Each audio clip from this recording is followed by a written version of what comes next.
As a victim of organised stalking, it gets incredibly difficult. They have hurt my right eye with some device, and the cornea has been scratched, damaged, torn. I suspect by one of their many devices that emit quite intense light beams, as more I could say on this. So I found myself going to Great Western Hospital and seeking help. The receptionist fed my telephone back to me just for confirmation, and I said yes, the telephone's number is fine. And lo and behold, what do I find? That the telephone calls are not getting through, at least I have no notification of them. When I do attempt to retrieve a message from my phone, the screen just goes blank, and I can't even hear the message. It is quite incredible. I'm not sure exactly. I have a hacker on my phone, and that is quite obvious, but there's absolutely no phone call from Great Western Hospital. I got an email saying we've been trying all day, the English doesn't make sense. It's quite obvious that they've changed the email to read able, and actually they were unable, the reception team were unable to contact me about my eye appointment. I then discovered that they created an eye appointment for me. I don't know when it was, but this is just ongoing. On Friday, I went out to try and get my prescription done for some eye drops I've been given to help with the ulcerated cornea, and I couldn't get the prescription filled anywhere. When I did go to one pharmacy across the Westmoreland Centre, I was threatened by one of their lovely organised criminal goons. They use these thugs. And he actually looked quite military type. He spoke with an Eastern European accent, and he was watching me from the queue. This is the normal ongoing thing where they just, harass. And we're conditioned to certain stimulus, which is an LP. I left the pharmacy. I was very upset that I had been put through crap again. I stupidly told the pharmacist about the organised stalking malarkey because it's important that people know to help other people. I didn't labour the point too much. I then went across to the other pharmacy, and I was given no help there. And indeed, a few stupid organised stalking goons turned up, and it's obvious that they come to film, photograph, and listen to conversations. I was kept there for ages, no prescription. As I walked back across to the Asda Westmoreland Centre, the same gun that was harassing me in the chemist rode his bike at me on the pavement. And I stopped him, and because I refused to move out the way. And it's just what I did because I couldn't see him very well coming along. And I said to him as much that he was a harasser and a nuisance. And he pretended not to know what I was talking about. It's so obvious. I decided I'd go back and find out who this idiot was from the chemist, but they couldn't help. I then went to the Asda security team to see if they knew, and they would not help. In fact, they ignored me completely. They would not give any help at all. They've obviously been told that I have a mental health problem. This is ongoing. So they're lied to basically and told that, oh, don't worry about her, she's sick in the head or whatever. Not true. I've been knocked over by a cyclist, and I keep having this thing of them running cycles at me on the pavement.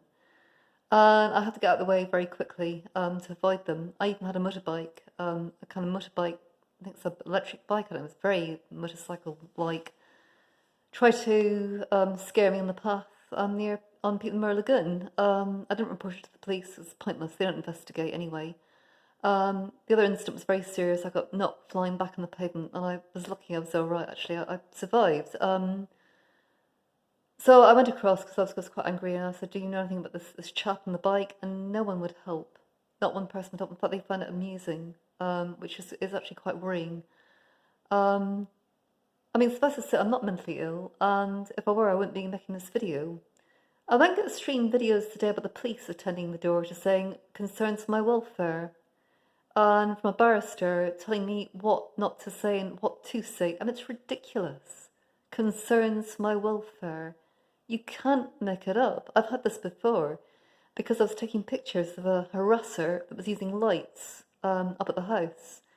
And I was accused of photographing children. There's no children around, but they had to make up something. And of course, they got a PCSO involved. And it was the usual thing, concerns for your welfare. which is a lot of rubbish. The police know what's going on and they deliberately choose to ignore it. In fact, they get people to harass me further. No doubt that this chap was asked to cycle his bike at me. When I was going exiting the orbital on the bus, a police car flew out of the Westmoreland Police Hub, sirens blaring, and the number on the car is very Masonic. It's typical stuff that they do to harass. They always seem to have a siren car when I'm around, and the lights were flashing, and it's to humiliate, it's done to intimidate.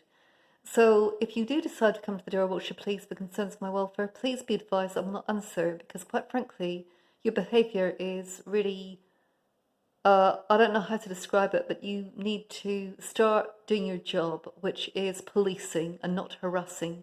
You have harassed me for many years using sirens.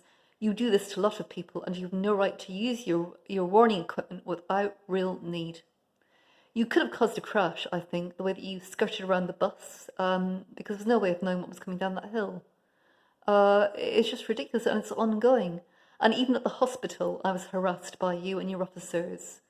I had an urgent thing to attend to, and I really feel very maligned by it, and I feel very sort of intimidated, as if I shouldn't go back. I have I have an ulcerated cornea. I'm losing the sight in my right eye because of organised stalkers who are criminals to the end, and you know they are.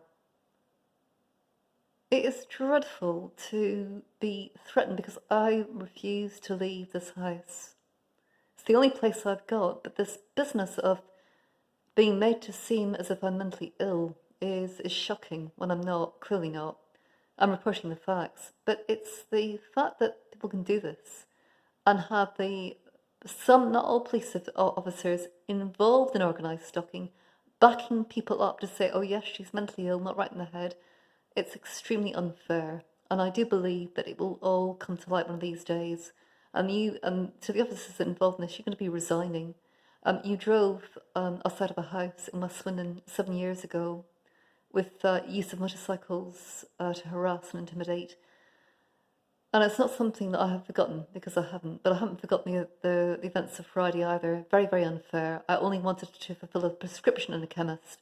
I was doing no harm in the Astor West Swindon Centre, and there was no need for that goon to try and run me down on the pavement.